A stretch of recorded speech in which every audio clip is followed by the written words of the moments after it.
Hello बच्चों, let this question an equilateral triangle on triangular plate of mass 4m side of A is kept and shown the figure. Consider two cases. First case, the point mass 4m is placed at the vertex P.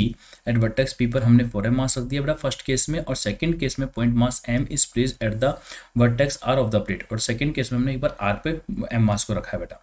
In both the cases case of X coordinate of the centre mass remain the same. But दोनों case में हमने जो centre mass का जो X coordinate है, X coordinate of centre mass in first case और X coordinate of centre mass in second case बेटा, दोनों केसेस में आपका एक सेंट्रो मास का एक्स कोऑर्डिनेट सेम है. तो हमें उसका एक्स कोऑर्डिनेट कैलकुलेट करना है. सेंट्रो मास का एक्स कोऑर्डिनेट होगा तो क्या होगा बेटा. आइए हम इस क्वेश्चन का सॉल्यूशन देखते हैं बेटा.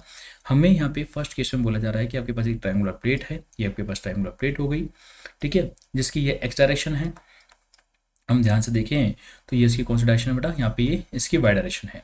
इस ट्रायंगुलर प्लेट का जो मास है बेटा, वो मास कितना है यहाँ पे, इस ट्रायंगुलर प्लेट का यहाँ पे मास इसका 4m यहाँ पे इसका मास दिया हुआ है. इस ट्रायंगुलर प्लेट का जो टोटल मास है वो यहाँ पे कितना मास है, यहाँ पे 4m मास है बेटा. और यहाँ पे पॉइंट P है जहाँ पे हमने पहले 4m मास को यहाँ पे रखा है बेटा. ये फर्स्ट केस है आपके सामने, केस नंबर फर्स्ट है बेटा. ये 4m मास रखा हुआ है. इक्वेटर ट्रायंगल्स, इसकी साइड लेंथ बेटा यहाँ पे सारी लेंथ कितनी की है, एक ही है बेटा. तो यहाँ पे जो ट्रायंगुलर प्लेट है, जो ट्रायंगल आप देख रहे हैं, तो ये ट्रायंगल जो होगा, तो अब इसका खुद का जो पूरा सिस्टम जो बन चुका होगा, इस पूरे ट्रायंगल का, इस खुद के ट्रायंगल का यहाँ पे सेंट्रो मास होगा, ठीक है. तो अब इसका सेंट्रो मास का जो कोऑर्डिनेट है बेटा, मान लो वो कितना है, x1 है, और इसके खुद के कोऑर्डिनेट बेटा y1 है मान लेते हैं. ये इस ट्रायंगुलर प्लेट के सेंट्रो मास के कोऑर्डिनेट मैंने लिखे हैं.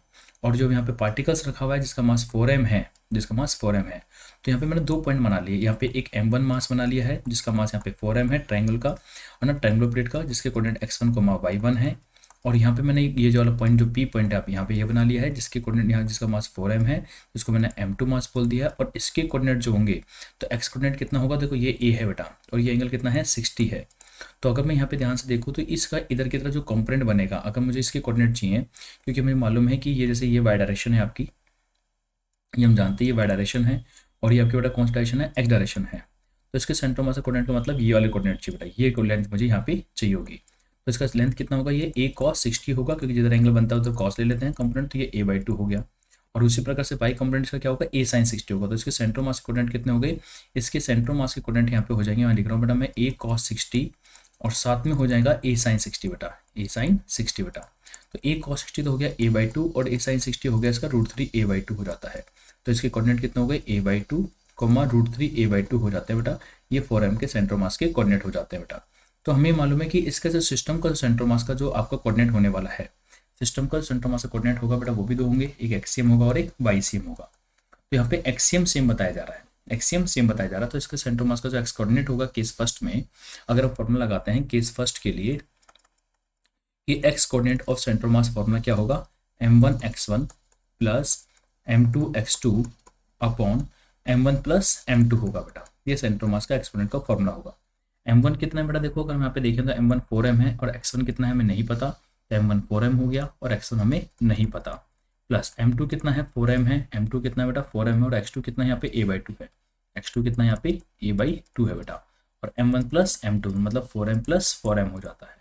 तो सेंट्रो मास का जो एक्स कोऑर्डिनेट आ गया है बेटा यहाँ पे, तो वो कितना आ चुका है, देखो 4m x1 plus 4m a/2 और डिवाइड बाई 8m बेटा. नीचे कितना आ रहा है, 8m आ रहा है, और इसको 8m ही रहने दीजिए. ये सेंट्रो मास का एक्स कोऑर्डिनेट हो गया इन फर्स्ट केस बेटा. इसी प्रकार से केस नंबर 2 की बात कर लेते हैं. केस नंबर 2 की, केस नंबर 2 में भी ट्रायंगुलर प्लेट दी गई है, और ट्रायंगुलर प्लेट में बेटा आपके पास यहाँ पे जो पॉइंट्स बोले गए हैं, और यहाँ पे ये एक्स डायरेक्शन है, और ये आपके पास यहाँ पे वाई डायरेक्शन है बेटा. और इस ट्रायंगुलर प्लेट में क्या बोला बताया गया बेटा, इस ट्रायंगुलर प्लेट के अंदर भी जो इसका जो मास है, इस ट्रायंगुलर प्लेट का जो मास माना गया है, 4m मास जो माना गया है, m1 मास यहाँ पे अपन ने 4m जो लिया है, इसके सेंट्रो मास कोऑर्डिनेट अपन x1 y1 ही मान के चल रहे हैं. और यहाँ पे एक m मास रखा है बेटा, आपके पास m मास रखा है, और साइड लेंथ a है बेटा. तो यहाँ पे जो m2 मास आपने रखा है बेटा m का, ठीक है, तो उसका जो यहाँ पे मास माना गया, लेंथ मानी कोऑर्डिनेट माने गया, वो a, 0 हो जाएंगे. तो अब जो सेंट्रो मास का एक्स कोऑर्डिनेट लिखूंगे बेटा, similarly formula m1x1 plus m2x2 अपन m1 प्लस m2. तो यहाँ पे मास क्या लिखूंगे बेटा, यहाँ पे वो लिखूंगे m1 कितना है बेटा, m1 आपके पास यहाँ पे 4m है, m1 कितना है बेटा 4m हो जाएगा, m1 4m x1, और m हो जाएगा, और x2 हो जाएगा a upon m1 plus m2, तो बेटा वो हो जाएगा 5m बेटा. और यहाँ पे क्या है, a था बेटा. तो यहाँ पे ये एक्सपोनेंट आ गया सेंटर ऑफ मास का बेटा, ये हमने एक्सपोनेंट कैलकुलेट कर लिया सेंटर ऑफ मास का। अब दोनों क्या है बेटा, तो हमको यहाँ पर बताया गया कि जो एक्सपोनेंट और सेंटर ऑफ मास है दोनों के, वो यहाँ पे क्या है, रिमेन द सेम, सेम बताए गए हैं। तो मतलब ये कोऑर्डिनेट अगर यहाँ पे एक्स लिख दिया जाए और ये एक्स तो दोनों के यहाँ पे बराबर बताया गया है, बराबर कर देते हैं। तो सेंटर मास का एक्सपोनेंट इन फर्स्ट केस, सेंटर मास का एक्सपोनेंट इन सेकंड केस, दोनों को बराबर कर देंगे। तो फर्स्ट केस में कितना है, 4mx1, 4mx1 plus 4ma/2, 4ma/2 upon 8m बेटा, अपॉन 8m है। और इधर की तरफ अगर हम बात करें तो इधर की तरफ कितना है बेटा, 4mx1 plus ma, 4mx1 plus ma, और नीचे कितना है बेटा, 5m है बेटा। तो अगर मैं यहाँ पे देखूँ तो m से m कैंसिल हो जाएगा, 5 से मल्टीप्लाई कर दो तो 20mx1, और 2 से काटूंगा तो 2 और 2 2 जा 10ma, और यहाँ पे अगर 8 से मल्टीप्लाई करूँगा तो 8 चौक 32 है ना, यहाँ पे हो जाएगा 32, और यहाँ पे mx1, और 8 से मल्टीप्लाई करूँगा तो 8ma हो जाता है बेटा। अगर मैं यहाँ पे इसको m से कैंसिल आउट करता हूँ तो यहाँ पे m से आपका कैंसिल आउट हो गया बेटा। 32x1 और 22x1 में से यहाँ पे बेटा कितना बचेगा, 12x1 बच जाएगा, और 10 में से 8 गया तो 2a बच जाएगा। तो बेटा फाइनली x1 का वैल्यू कितना हो गया, a/6 हो जाता है।